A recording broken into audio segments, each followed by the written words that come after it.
Hello and welcome to my channel, What's Good on TV. My name is Nicole and I'm down here to give a review of Love After Lockup Season 5 Episode 48, Test of Faith.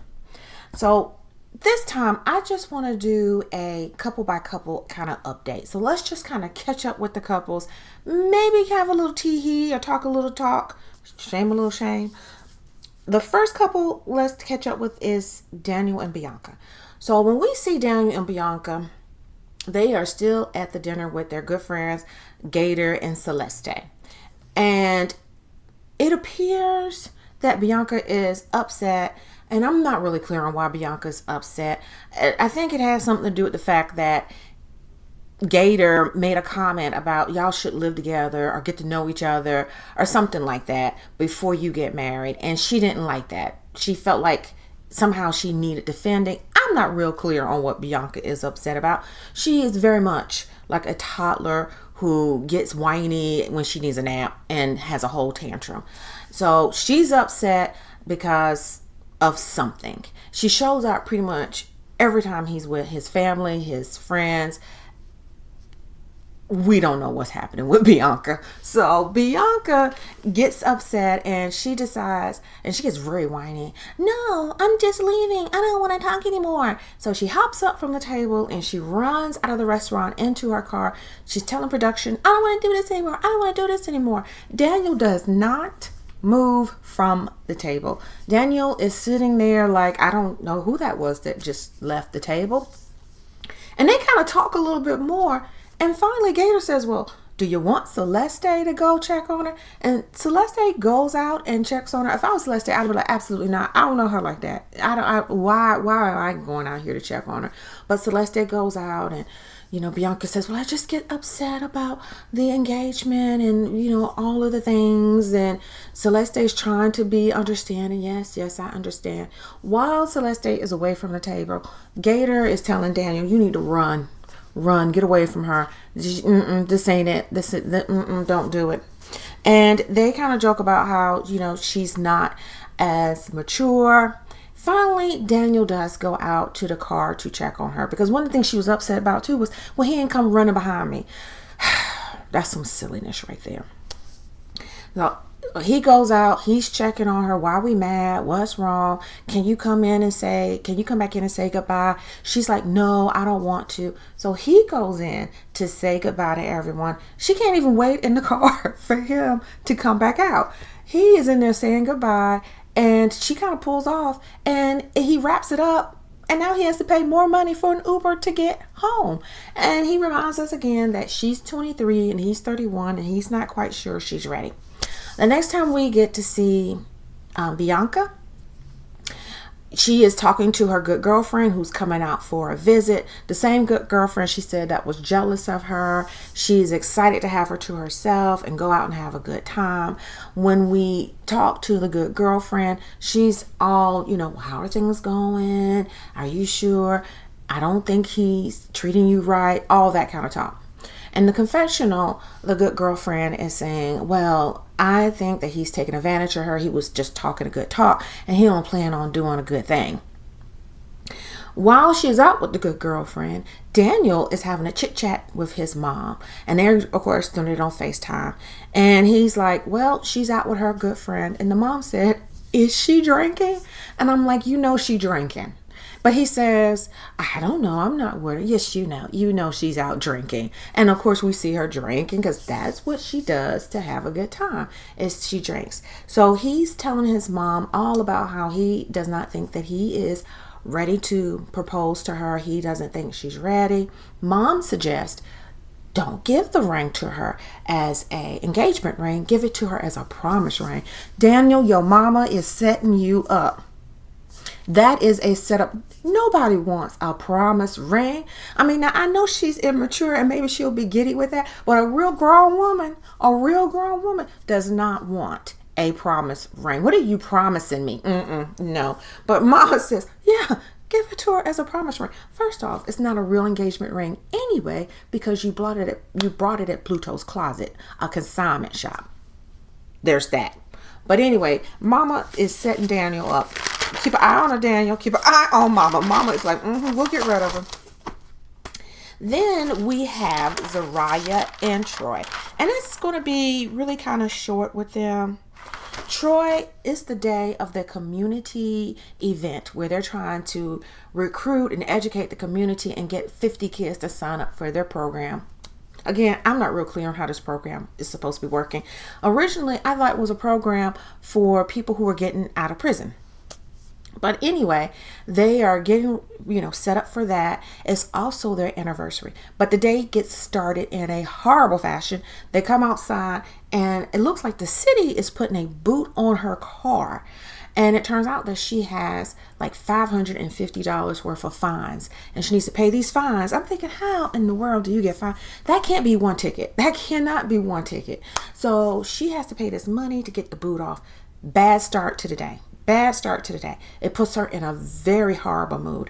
While they're driving, she gets in a worse mood because one of the things she tells us is, it's my anniversary and he hasn't said anything to me at all. Not happy anniversary or nothing. And while he's in the car, he is texting or doing something on his phone and she does not like it. She is hot and she's sniping at him and he's trying not to engage, which was not going well.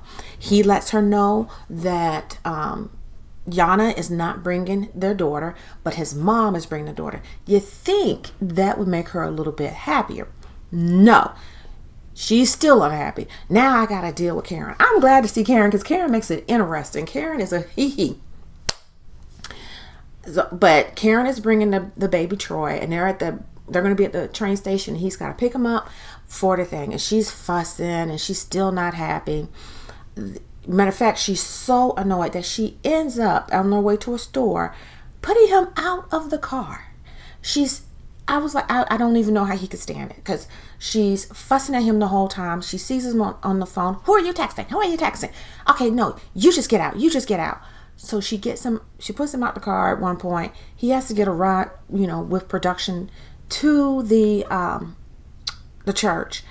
While he's in the car with production, he explains that the reason he's on his phone so much is because he was putting together a post about her on IG or TikTok or something to celebrate her, but she won't know now because he is on the outs with her.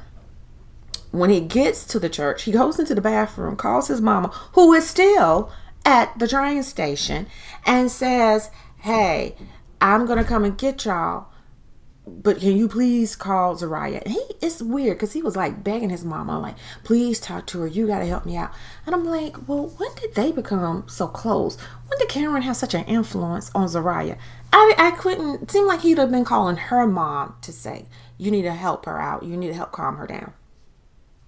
He tells his mom, I am on the way, which I don't know why they can't take an Uber, a cab, or Lyft or something. But he tells her he is on the way. Zariah is screeching in the background, you ain't going nowhere. You ain't going nowhere. You ain't going nowhere. And he's like, don't mess with me with my daughter. She has my daughter. Of course I'm going to go get her. He calls his mom. And I think there was a thing in the editing because the timing didn't make sense. Because it looked like the first time we see him on the phone with his mama, who his mama was ready for him. She's like, where you at? We've been here waiting. When we first see him on the phone and he's begging her, talk to Zariah, calm Zariah down. Then we see him come right out the bathroom and then he's going outside to get them. He's on the phone with her again. This time, mama is saying, we're getting on a train. I think there was more time between there because when he first got off the phone with with the mom and was begging her to help him, you see the mom get really emotional, calling her all kinds of names, everything about a child of God. She was like, she's a B, she's a blah blah blah. I didn't get to remember, but she was calling Zariah all kinds of names and saying how hard this was on her son, how it wasn't good for her son, and she gets really emotional, right? The way it's edited, you would think it was 10 minutes later that he called her. And instead of her being emotional about how hard this is on her son, she's yelling at him saying, I am leaving. We're getting on the train. We ain't come back here no more.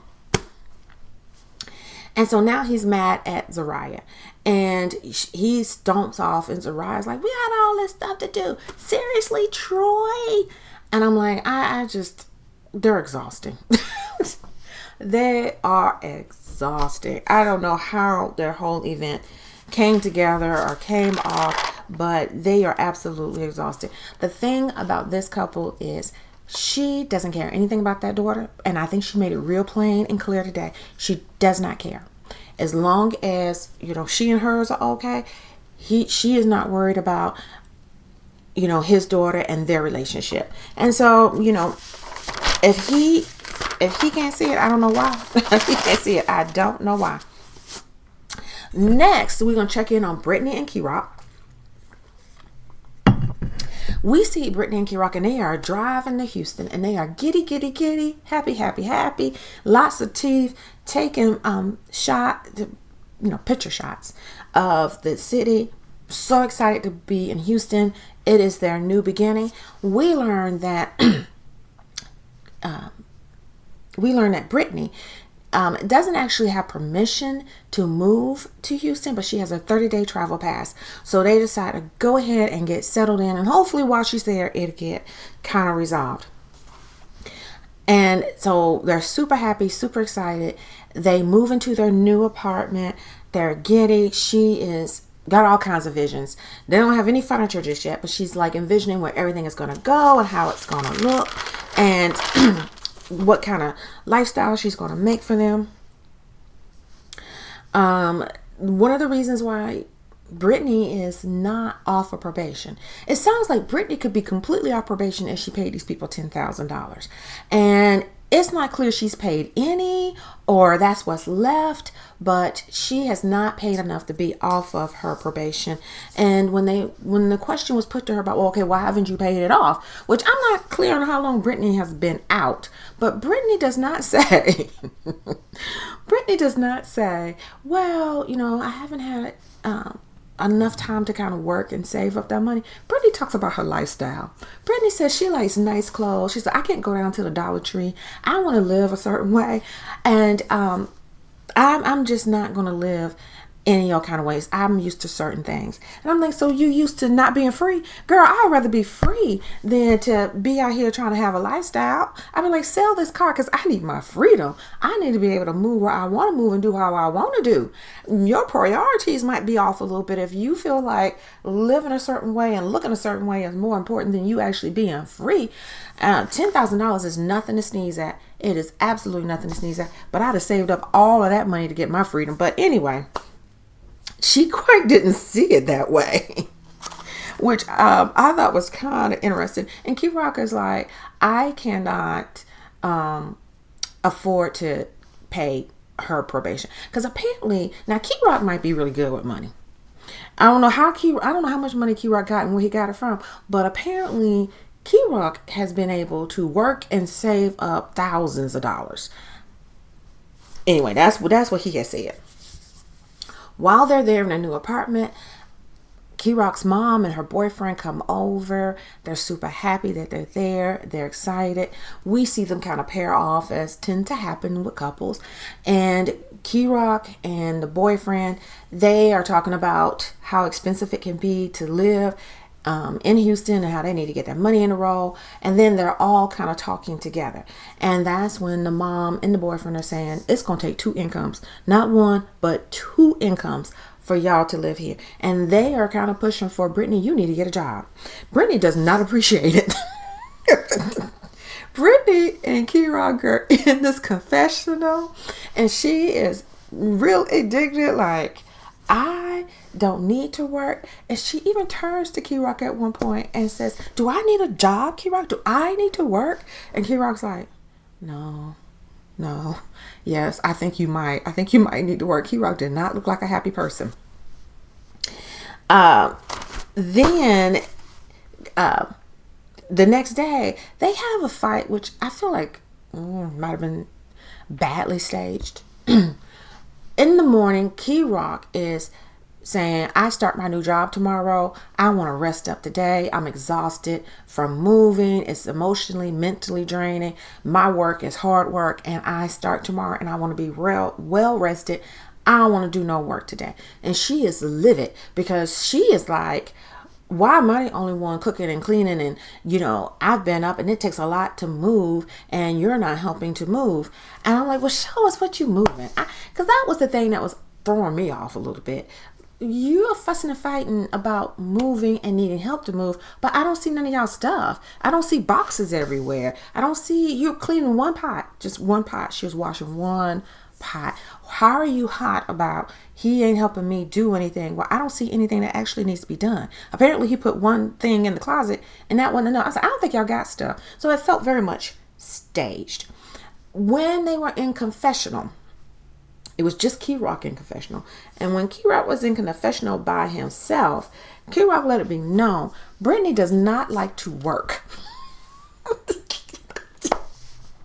Brittany gonna be mad when she see that confessional. Brittany, he was like, Brittany does not like to work. Every job she gets, she complains. He says, everybody has to work. That ain't what you said when she was sitting beside you and said, do I need a job? And you said, no. Now by yourself, you with your chest saying, everybody got to work and she's going to need a job. So, I don't know. They're going to have to figure it out. One part is like, the other thing that isn't making sense to me is, if she's only there for 30 days, I don't know what it is y'all want her to do.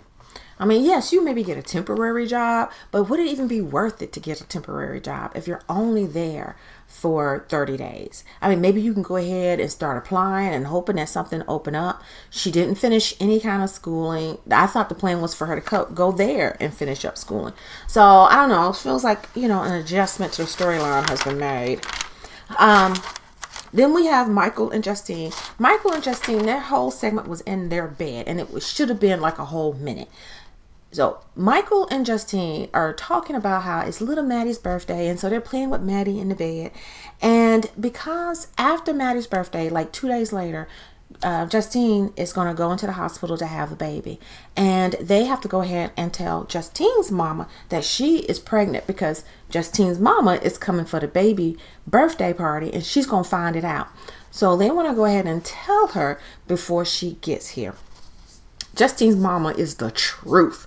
She don't have much tolerance for them. They get on her good last nerve. So they get mama on the FaceTime. And she tells mom, I am pregnant. And I know mama said, you better be lying. I don't know why that took me out. My mama said, you better be lying. I thought mama was going to show up with her belt. She's like, you better be lying. You better be lying. She laid both of them low.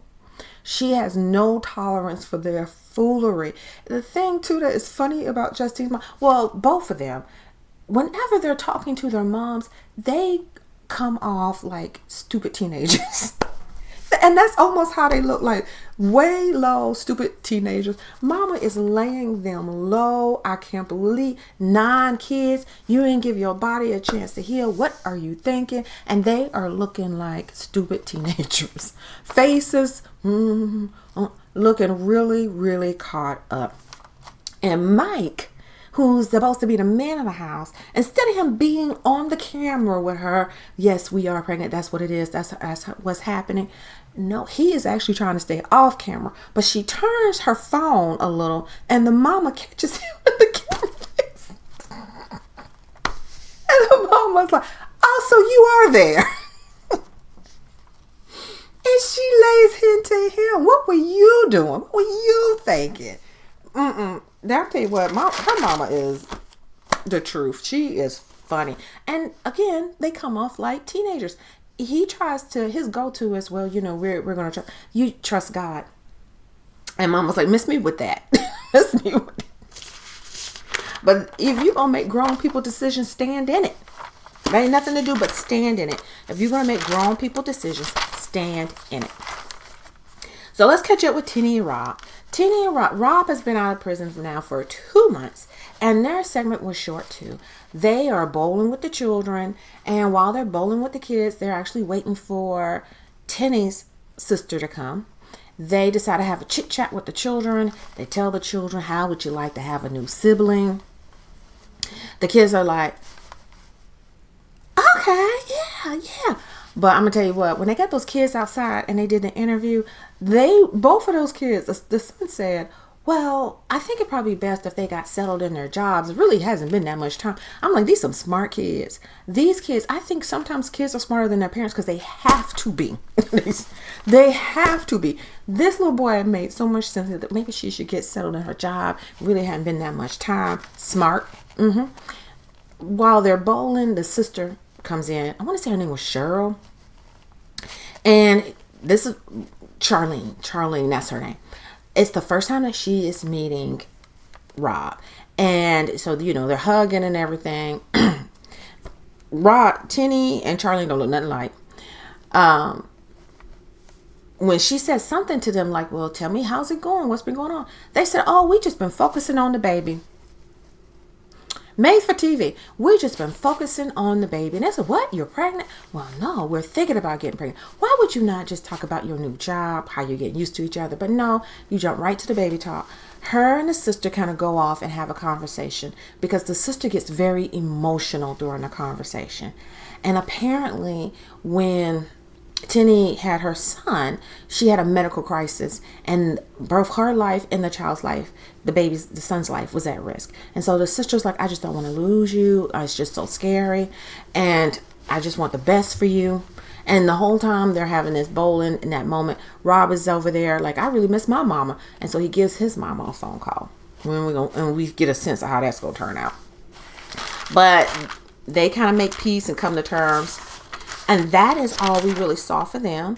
And then we saw, Melissa and Louie. When we see Melissa, she is going to, well, we do see a smidge of Louie. Louie in her wake up, Louie's tatted all over. Like tats all over his back. Anyway, she's talking about how happy she is, how excited she is. She's going to go try on wedding dresses. She's going to meet her friend. And her sister Sherry is bringing Donna, Louie's mama, to the wedding place. I don't know why they invited Donna. I guess production said she better come on. When they get to the wedding place, she goes ahead and starts trying on dresses. And Sherry and Donna walk in together. And Donna is already on a tear. Donna is already like, I feel like being awful today, and I don't feel like holding none of it in or none of it back. She is in a horrible mood. She is mad because Sherry picked her up. She's like, why didn't Melissa pick me up? She's supposed to be trying to kiss my A. Why she ain't picking me up? She gets in there. She don't like none of the dresses. Why are we dress shopping so early? Because dresses cost a lot of money, and you might want to go ahead and get one so that you can go ahead and be paying. But she's like, why are we doing this? And how come we doing that? The good friend, when she sees Donna come in, she's being friendly. She's like, oh my goodness, you must be Donna. It's so nice to meet you. And Donna's like, who are you? Nasty. I'd have said, ma'am, you can go home. You get an Uber, get a Lyft, but get to stepping. You need to go on home. We're here for a good time, and you are spoiling it. But anyway, Donna was being terrible.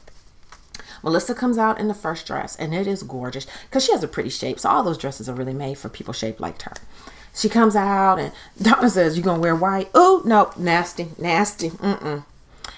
And of course, we see Donna in her 3 wedding dresses again, which I don't know why we have to see. And it's always interesting because when you see the pictures of Donna when she was younger, she looks like Melissa. It looked like Melissa could actually be her daughter. So they're trying on these dresses. Melissa goes to try on yet another dress. And while she's trying on the dress, the friend and the sister get the yapping because Donna is also figuring out a dress that she would like to see Melissa try on. And they are talking freely and openly about all of their thoughts. First, they start out saying, I don't know about Louie. I don't like how he just moved in on her. I don't think they should be getting married so quickly. And then they're wondering about the ring. How could he afford the ring? Did he steal the ring? Did he get the money from his mama for the ring? Is it even a real ring? How we know that those rocks are real? And the mama comes over, Donna comes over, and she's like, do y'all think I'm deaf? I can hear y'all. And she goes in, because you don't play about Louie. You do not play about Louie. She tells them that Louie brought that ring, and that he works hard, and he makes $150 an hour, and then she is going in. And I'm like, this is all for the show. But anyway, Melissa comes back out in another dress, and Donna doesn't like it because it's split up the leg, it's see-through. It's like $4,000 for a little bit of fabric. And we kind of leave off with Donna frowning at the dress. That's kind of really literally how it is with Donna frowning at the dress. Our last couple that we're going to check up with or catch up to is Joey and Kim. When we see Joey and Kim, it kind of picks up before when we left off, where Kim is concerned because Joey is saying he's sick, but he's acting like he's going through withdrawal. And so she's kind of sick with worry that he has actually started using again. He tells her he's at the urgent care. So we see her going in, explaining to the kids, we're going to get in our pajamas because he's at the urgent care. He finally does come back home, and he looks terrible. Terrible, terrible, terrible. He is saying he's still sick, that he's been in the urgent care, but his medication isn't filled just yet. He feels terrible. She finally says to him, I want you to do a drug test.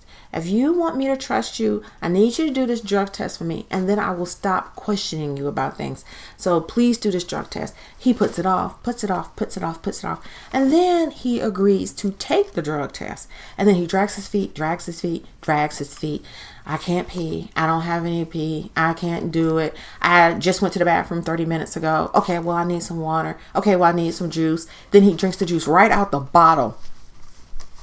Like there's not other people in this house to drink out the juice. So he drinks the juice right out the bottle. Then he says, well, I can pee, but I don't think it's enough. It turns out it was enough. He uses the cup. He pees in the cup, and it's dirty. It's dirty. It was positive for the COC, the white lady, the snow. It was positive for that. And his first response is, but how is that possible? It's possible. And he's saying there's something wrong with it. It's not. He gets huffy and he goes and jumps into the van in the car. We see her in her confessional saying she's so confused. She doesn't know what to think, because if he really was positive for that, then why is he nodding off so much? Why isn't he more energized? Doesn't it make you go, go, go? And her intuition is telling her that something is off. We cut back and we see her talking to him in the car as he's driving off, and he's mad because she made him take the test. And she's like, well, first then tell me, why did you take out, because she checked her account. He took out all but $4 from their account. I think there was only 100 in there, but he took out all but $4 from their account. She said, well, what did you do with the money? And he says, it don't matter. It don't matter. You don't trust me. You don't believe me. I'm like, it do matter because you ain't putting no money in it. So how you going to take out all of it? That's a problem. But he has a whole attitude with her because he failed the drug test. And that's kind of where we see him driving off and her in confessional saying, I don't know. I just think there's something off about it. And I'm thinking, girl, you about to get yourself snookered. You are about to be fooled and deceived, and then it won't be anybody's deception but you. You have your doubts. Now you have your drug test, and you still saying, I don't know. Doesn't seem right. Concerning. But that's kind of how it is. I hate he had a dirty drug test, but it was an okay episode. It was interesting. We're getting close to the end now. But if you're still here, I want to tell you, thank you so much. I appreciate it. Please give the video a like, leave a comment, and I look forward to seeing you next time. Take care.